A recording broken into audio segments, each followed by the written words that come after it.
बिस्मिल्लाहिर्रहमानिर्रहीम। इस लेक्चर में हम फेज़ ऑफ एसी पढ़ेंगे। पिछले लेक्चर में हमने देखा था कि वोल्टेज जो है अल्टरनेटिंग वोल्टेज का ये रिलेशन है। इसमें वी इंस्टेंटेनियस वैल्यू है, वी नॉट एम्पलीट्यूड है, sine omega frequency, T time है।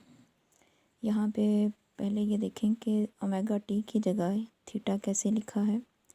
आपने एंगुलर वेलोसिटी के केस में पढ़ा है angular displacement divided by time. यहाँ हम ठीक है चेंज नहीं ले रहे, टोटल ठीक है देख रहे हैं, टोटल एंगल टोटल टाइम। तो इसे रीअरेंज करके थीटा निकाल लिया है, ओमेगा टी की जगह थीटा पुट कर दिया। ये वेव शेप इसकी देखें,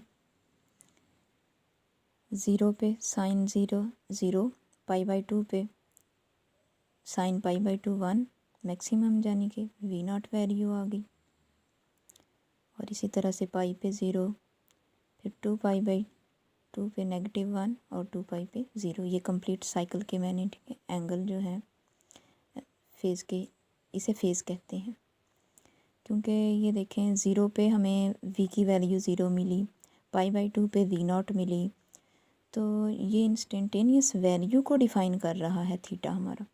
थीटे की वैल्यू हम पुट करते हैं तो उस थीटे के अकॉर्डिंग हमें वी की वैल्यू मिल जाती है।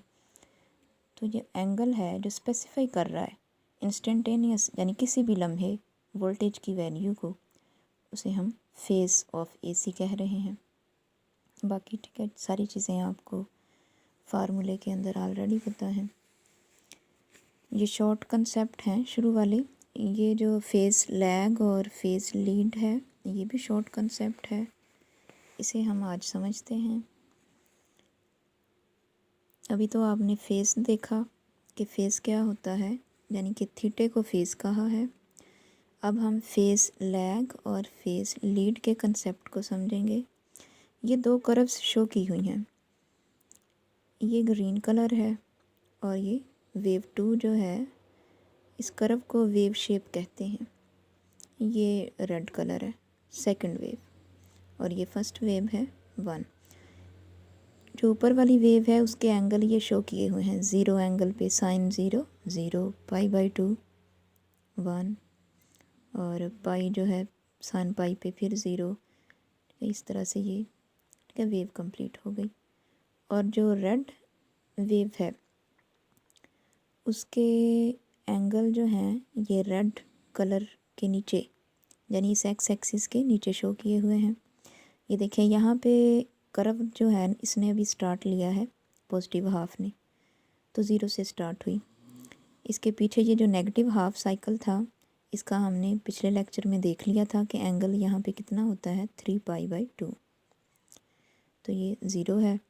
यहाँ पे इस कर्व टू का जो सेकंड वेव फॉर्म है इसका यहाँ पहुँच के पाई बाई टू हो गया एंगल, और यहाँ इसका पाई हो गया और यहाँ इसका ठीक है ये आ गई वो कर्व और थ्री पाई बाई टू हो गया और ये टू पाई हो गया।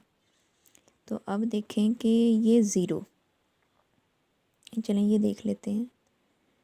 इस ज़ीरो पे जब हमारी first wave form pi by two angle pass कर चुकी है, सेकंड वेव जो है रेड वाली उसने अभी जस्ट स्टार्ट लिया है।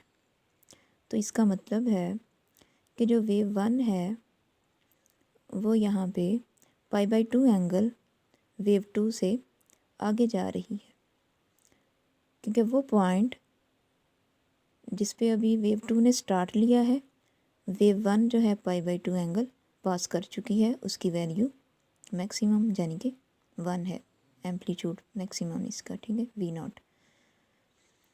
तो हम ये कहेंगे कि वेव वन जो है लीड कर रही है वेव टू से by an angle pi by to, या दूसरे लफ्ज़ों में ये भी कह सकते हैं कि वेव टू लैगिंग बिहाइंड पीछे रह रही है वेव वन से by an angle pi by to. अब हम यहाँ पे सेकंड वेव में देख लेते हैं ताकि ये ज़्यादा क्लियर हो जाए आपको। ये देखें वेव शेप वन ज़ीरो से जब हम स्टार्ट लिया है एंगल नहीं, अब मैं बताऊंगी, ये आपको ऑलरेडी पता है। ये वेव शेप 1 है और ये वाली रेड वाली सेकंड है। अब देखें कि ये जो पॉजिटिव हाफ साइकिल उसने शो किया है ज़ीरो पे, इसको मैंने पीछे से कंप्लीट कर दिया डॉटेड लाइन से। ज़ीरो पे जब अभी वेव 1 स्टार्ट हुई है, वेव 2 जो है वो π/2 एंगल पास कर चुकी है। ये देखें वेव 2 का ज़ीरो यहाँ है, तो ये इतना एंगल जो है ये π/2 बन रहा है। तो वेव 2 जो है वो उसका π/2, ये देखें नीचे लिखा हुआ है, और वेव 1 जो है वो ज़ीरो। यानी कि जब वेव 1 ने अभी स्टार्ट लिया है तो वेव 2 π/2 एंगल पास कर चुकी है। तो हम ये कहेंगे इस फिगर में कि wave 2 leading the wave 1 by an angle π/2। Similarly यहाँ पे आ जाएं कि इसमें देखें ये वोल्टेज की कर्व है, डॉटेड वी शो किया है, और ये जो है ये करंट की कर्व है, या आई से शो की है। इसका भी वही सिमिलर केस है जो हमने पहली वेव में देखा है। ये देखें यहाँ पे, ठीक है, ये नेगेटिव हाफ साइकिल था नीचे वाला करंट का। तो ये देखें जब अभी करंट ने स्टार्ट लिया है तो वोल्टेज जो है वो पास कर चुकी है π/2 एंगल। तो क्या कहेंगे, voltage leading the current by an angle π/2। और करंट के बारे में क्या कह सकते हैं कि करंट लैगिंग बिहाइंड, पीछे रह रहा है वोल्टेज से बाई एन एंगल π/2। उसके बाद ये इधर वही चीज़ें लिखी हुई हैं जो मैंने आपको समझाई हैं, आप जस्ट रीड कर लेना इनको। अगर हमने वेक्टर्स से शो करना हो करंट और वोल्टेज को, तो हम क्या करेंगे, इस फिगर में देखें वोल्टेज का एम्पलीट्यूड ग्रेटर है और करंट जो है उसका एम्पलीट्यूड यानी मैक्सिमम वैल्यू स्मॉल है, और वोल्टेज लीड कर रही है π/2 एंगल से करंट से। π/2 एंगल, ठीक है, मैं शो करूँगी। इस तरफ मैं करंट ले रही हूँ और उसका मैंने मैग्नीट्यूड जो है, लेंथ जो है वेक्टर की स्मॉल बनाई है, क्योंकि उसकी एम्पलीट्यूड वैल्यू भी स्मॉल है वोल्टेज के लिहाज से। और वोल्टेज का जो वेक्टर है उसकी मैंने लेंथ यानी मैग्नीट्यूड ज़्यादा शो की है, क्योंकि उसकी एम्पलीट्यूड वैल्यू ज़्यादा है। और वोल्टेज जो है 90 π/2 एंगल से लीड कर रही है करंट से, इसलिए ठीक है ये π/2 एंगल मैंने लिख दिया। ठीक है, ये वेव शेप बनेगी। इस फिगर में उन्होंने करंट का वेक्टर ज़्यादा बड़ा बना दिया, लेकिन ये गलत है। आपने ध्यान रखना है, जिसकी एम्पलीट्यूड वैल्यू कम है उसका आपने वेक्टर की लेंथ स्मॉल रखनी है, जिसकी ज़्यादा वैल्यू है उसकी थोड़ी सी ज़्यादा शो करनी है, और एंगल π/2 दोनों में हमने, ठीक है। तो ये वेक्टर डायग्राम है। थ्योरी को आप इसमें से ये रीड कर लीजिएगा। तो जो अहम बात थी वो मैंने समझा दिया आपको।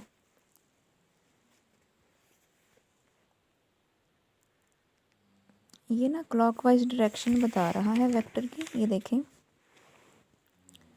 अगर मैं इस वी वेक्टर को यहाँ सपोज करूँ, तो जब ठीक है वो कोई एंगल π/2 एंगल वो पास कर गया, तो π/2 एंगल जब हम बना रहे हैं, पहले 10 आया, 20, 30, ठीक है, इस तरह से हम मूव कर रहे हैं, हमारा वेक्टर जो है तो π/2 बन गया। तो ये जो डायरेक्शन जिसमें हम मूव कर रहे हैं कि एंगल बढ़ाने के लिए, तो ये डायरेक्शन एंटी क्लॉकवाइज डायरेक्शन कहलाती है, क्योंकि हमारी क्लॉक की सुइयाँ जो है ना वो इस तरह चलती हैं।